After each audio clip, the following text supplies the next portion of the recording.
Myself, Professor Dr. Deepak Singh, Allied Science Specialist, bacterial study.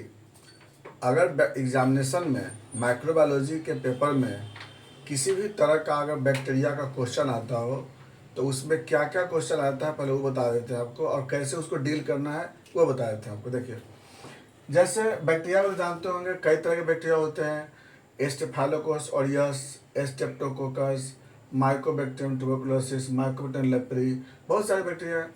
तो question में आता क्या है कि जैसे describe describe introduction, culture character, pathogenicity and lab diagnosis of उसका बैक्टीरिया का नाम रहेगा, जो बैक्टीरिया रहेगा ना उसका नाम रहेगा। तो आपको क्या क्या करना है, बैक्टीरिया में टोटल हम लोग को 4 स्टडी करना होता है। क्या क्या करना है? पहला introduction, number 2 culture character, number 3 pathogenicity and number 4 उसका करना हम लोग को इन्वेस्टिगेशन या डायग्नोसिस। तो 4 पार्ट में बैक्टीरिया का हम लोग को स्टडी करना है। तो आइए सबसे पहले स्टडी करते हैं हम लोग। सबसे नंबर 1 पे लिखते हैं हम लोग बैक्टीरिया का इंट्रोडक्शन। तो अगर इंट्रोडक्शन लिखना हो, इंट्रोडक्शन, तो आपको क्या क्या करना हो, किस पॉइंट पे ध्यान देना होगा।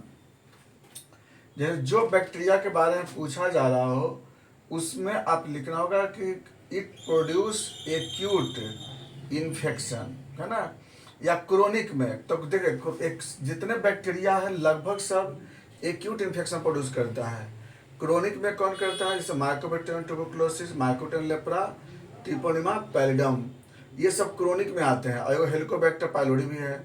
लेकिन सारे बैक्टीरिया एक्यूट इन्फेक्शन प्रोड्यूस करता है। तो पहला लाइन क्या लिखाएगा? It produce acute infection in body. ये फर्स्ट लाइन हो जाएगा, याद रखिएगा।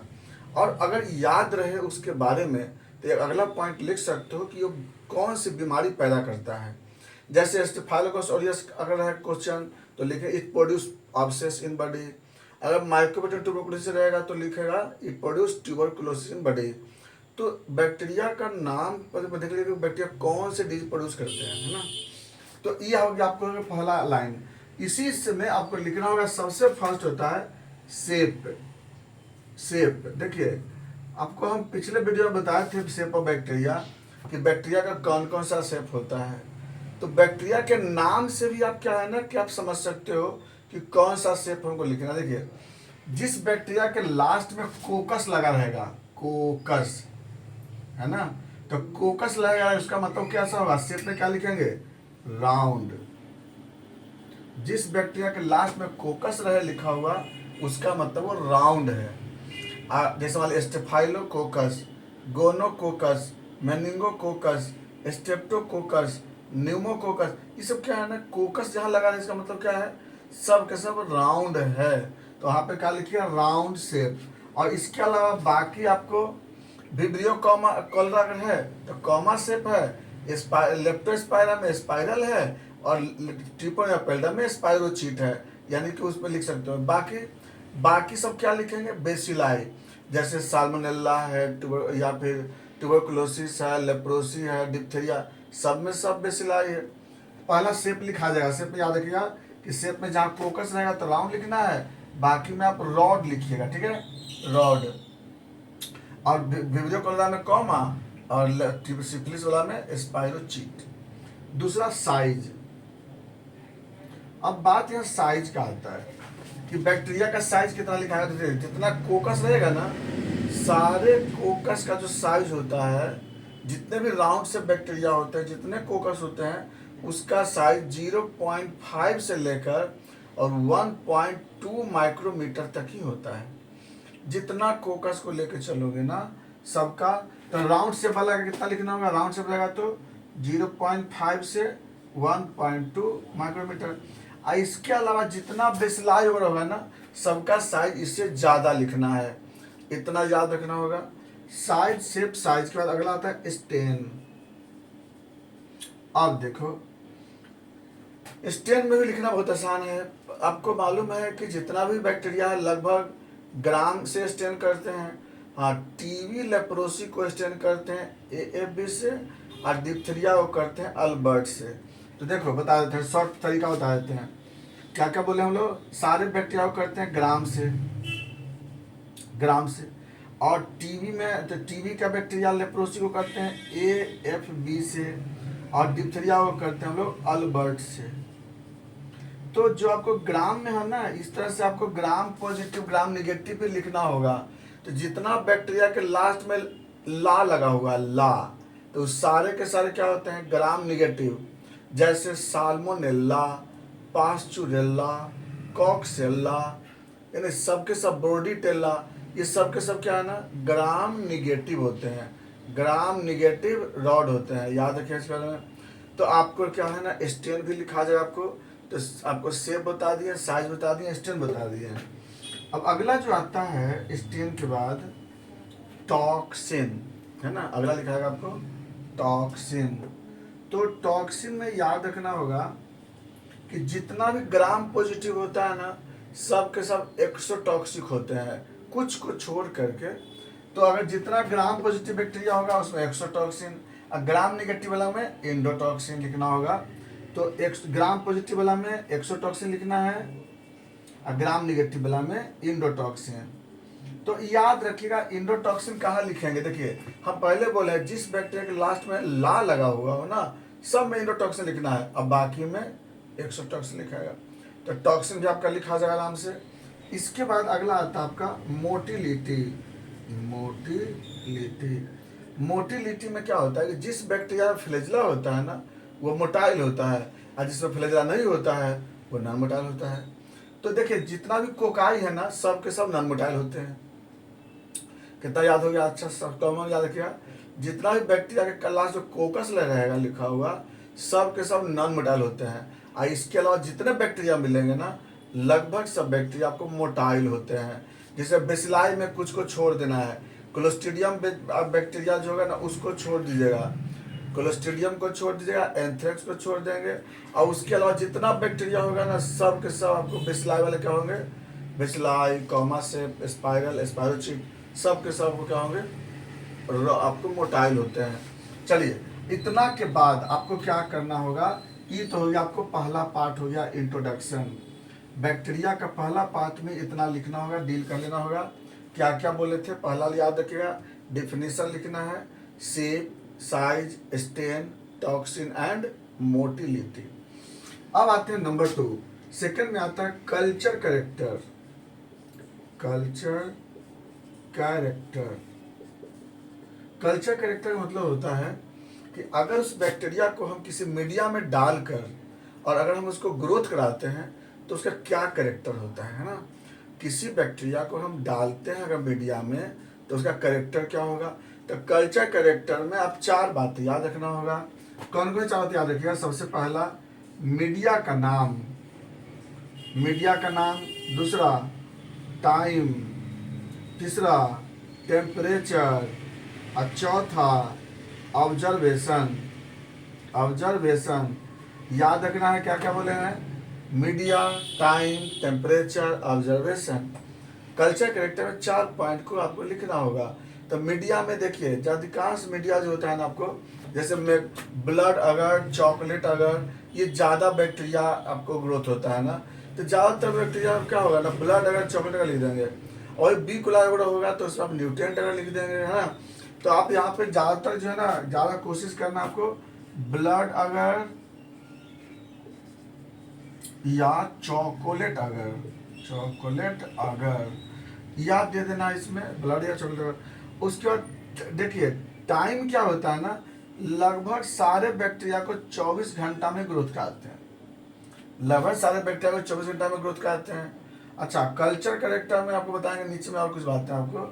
तो टाइम कितना लेते हैं, 24 घंटा लगभग। सिर्फ टीबी के बैक्टीरिया में हम लोग थोड़ा टाइम को क्या करते हैं, ज़्यादा लेते हैं, लेकिन सारे बैक्टीरिया को कितना 24 घंटा में ग्रोथ कराते हैं। अगला है टेम्परेचर, सारे बैक्टीरिया को ग्रोथ कराते हैं 37 डिग्री सेंटीग्रेड पे, 37 डिग्री सब में आपका लिखा है इतना। ऑब्जर्वेशन में थोड़ा क्या है ना कि अलग अलग बैक्टीरिया में थोड़ा कलर अलग अलग है। जैसे किसी में गोल्डन येलो कलर आपका कॉलोनी मिलते हैं, किसी में ब्राउन कलर के कॉलोनी मिलते हैं, किसी में पिंक कलर के कॉलोनी मिलते हैं। तो जनरली क्या है ना कि आपको थोड़ा सा इसमें याद रखना होगा कि अधिकांश जितने ग्राम पॉजिटिव बैक्टीरिया वाले जो होते हैं ना, वो गोल्डन येलो कलर के आपको वहाँ पे ऑब्जर्वेशन मिलते हैं कल्चर में। तो यह 4 पॉइंट को आपको क्या करना है ना, डील करना है। दूसरी बात है, आपको अगर कल्चर में लिखा रहे अगर लेप्रोसी का, तो लेप्रोसी का और सिफिलिस का कल्चर नहीं होता है।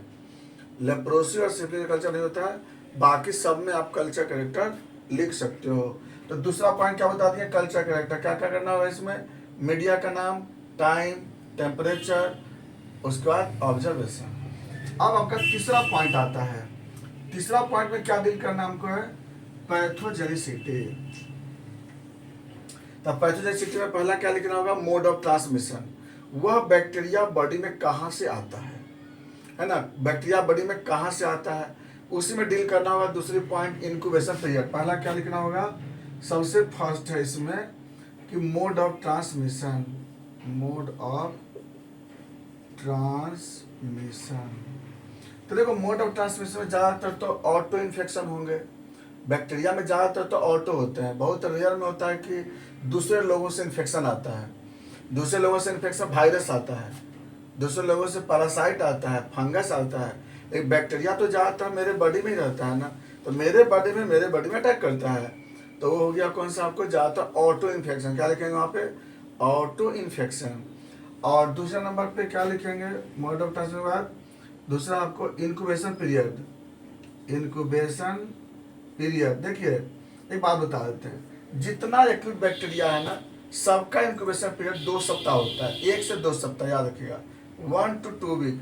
अब उससे में आपको जो थोड़ा थोड़ा याद रखना होगा, लेकिन जितने एक्यूट बैक्टीरिया होते हैं वो 1 से 2 वीक याद रखिएगा, और जितने क्रोनिक बैक्टीरिया होते हैं वो आपको 3 to 5 मंथ होते हैं। तो इतना आप याद रखना होगा कि इंक्यूबेशन पीरियड हम लोग क्या लिखेंगे। उसके बाद अगला होता है आपको रिस्क फैक्टर। अगला है रिस्क फैक्टर। रिस्क फैक्टर में आपको याद रखना सबसे मेन है इसमें वीक इम्यूनिटी, है ना। पहला क्या लिखना होगा, वीक इम्यूनिटी। और डायबिटीज मेलाइटस, 2 रिस्क फैक्टर आप लिख सकते हो अगर लिखना हो तो। और इसके बाद लिखना होगा मैकेनिज्म, क्या होगा, मतलब बैक्टीरिया कैसे आता है, उसका मैकेनिज्म में क्या लिखना होगा आपको कि bacteria enter in cell, enter in body. पहला क्या होता है, bacteria enter in body tissue, body tissue, bacteria enter in body tissue, पहले बैक्टीरिया टिश्यू में गया। फिर क्या लिखे एरो दे करके, bacteria multiply, bacteria multiply, bacteria क्या करता है, वहाँ पे मल्टीप्लाई करता है।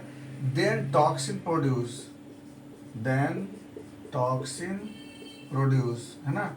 उसके बाद क्या बोलेंगे लोग, वहाँ बैक्टीरिया क्या करता है, टॉक्सिन प्रोड्यूस करता है। फिर क्या लिखे वहाँ पर कि जो टॉक्सिन है उसके कारण जो सेल होता है ना, इंजोर्ड होता है। वहाँ लिखेंगे कि सेल इंज्योर्ड बाय टॉक्सिन। जो सेल होते हैं क्या होता है, टॉक्सिन से इंजोर्ड होते हैं। उसके बाद क्या होगा ना, वो प्रोड्यूस करेगा डिजीज। उसके बाद क्या होता है ना, डिजीज प्रोड्यूस। देखिए हम एक जो है ना आपको परफॉर्मा बनाया है, आपको इसमें आपको क्लियर लिखना होगा कि वो बैक्टीरिया क्या करता है, इन्फ्लामेशन करता है, पस बनाता है ना, ये सब आपको वहाँ पर क्लियर लिखना पड़ेगा। और ये आपको बॉडी में पैथोसिटी। इसके बाद क्या लिखा पैथोसिटी में, क्लिनिकल फीचर। क्या लिखना होगा, क्लिनिकल फीचर, इसी पैथोसिटी में लिखना होगा। तो क्लिनिकल फीचर में क्या क्या लिखेंगे आप, क्लिनिकल फीचर में सबसे पहला तो देखिए कोई भी बैक्टीरिया का इन्फेक्शन होगा तो बॉडी में फीवर होगा ही होगा, तो आप क्या लिखेंगे, पहला फीवर। दूसरा क्या होगा, जब बुखार लगेगा आपको तो बॉडी एक होगा ही, बॉडी एक एंड वीकनेस, बॉडी एक एंड वीकनेस, ये तो होगा ही होगा। जब आपको बुखार लगा उसके बाद क्या होगा, आपको लॉस ऑफ एपेटाइट, मतलब एनोरेक्सिया, यानी आपका एपेटाइट लॉस होगा उसके वजह से। और इसके बाद तब स्पेसिफिक कुछ आपको लिखना होगा, कोई बैक्टीरिया का है अगर बाय द वे सिम्टम, तो उसमें आपको जैसे पस बनता है, इन्फ्लामेशन होता है, वो सब आपको जो होता है वहाँ पर आपको क्लिनिकल फीचर में ऐड करना होगा। फिर उसके बाद आपको साथ में टैकीकार्डिया हो जाएगा, ये सब भी आपको वहाँ पर ऐड करना होगा। तो ये हो जाएगा आपका कौन सा, पैथोजेनिसिटी। पूरा हो गया आपका थर्ड पार्ट। तो पहला पार्ट देख लिया, दूसरा पार्ट देख लिया, थर्ड, और लास्ट पार्ट क्या देखना हम लोग को है, इसका लैब डायग्नोसिस, है ना, लैब डायग्नोसिस। तो लैब डायग्नोसिस में क्या करते हैं हम लोग, जैसे सबसे पहला काम करते हैं हम लोग कि जो बैक्टीरिया है उसको स्टेन करके देखते हैं। तो पहला है इसमें stain of bacteria by sample.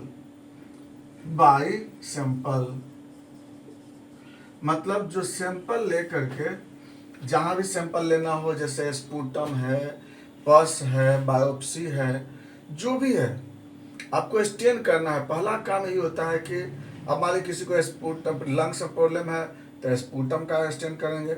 और स्टेन करेंगे 3 तरह से, पढ़ाए थे आपको पिछले वीडियो में, देख लीजिएगा। जो स्टेनिंग करते हैं उसमें कौन कौन से होते हैं।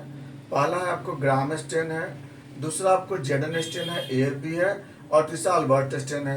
तो आपको बताया था कि सारे स्टेन करते हैं कौन से, ग्राम स्टेन से। TB लेप्रोसी को करते हैं कौन सी से, जेडन स्टेन या AFB से। और डिप्थीरिया के लिए करते हैं अल्बर्ट स्टेन से। तो स्टेन में आपको क्या करना होगा ना कि पूरा प्रोसीजर लिखना होगा। याद रखिएगा, पिछला वीडियो देख लीजिएगा, उसमें पूरा जितना प्रोसीजर लिखा हुआ है बताए थे हम, उसमें सारे प्रोसीजर आपको लिखना होगा। ग्राम स्टेन का अगर है तो ग्राम स्टेन का प्रोसीजर, जेडन स्टेन है तो जेडन का प्रोसीजर, अल्बर्ट है तो अल्बर्ट का प्रोसीजर। क्योंकि आप प्रोसीजर जब तक नहीं लिखेंगे तब तक आपका सटीक आंसर नहीं बन पाएंगे। इसलिए आपको वहाँ पर जिस बैक्टीरिया के आप डील कर रहे हो उसका आपको स्टेन लिखना पड़ेगा। अब आते हैं नंबर 2। इसके बाद स्टेन के बाद दूसरा नंबर आता है, अगर स्किन टेस्ट अगर हो तो वहाँ पर लिखते हैं skin hypersensitivity test. Skin hypersensitivity test तो कहाँ कहाँ करते हैं हम लोग, देखिए इसमें सब में नहीं है। स्किन हाइपर सेंसिटिविटी सारे बैक्टीरिया में नहीं है। जैसे लिख लीजिएगा, TB के लिए मांटुक्स टेस्ट है, लेप्रोसी के लिए लेप्रामिन टेस्ट है, स्टेप्टोकोकस के लिए डीप टेस्ट है, डिप्थीरिया के लिए सिक टेस्ट है ना। बस यही 4 को याद रखना है आपको कि सबके लिए हाइपर सेंसिटिव नहीं होता है।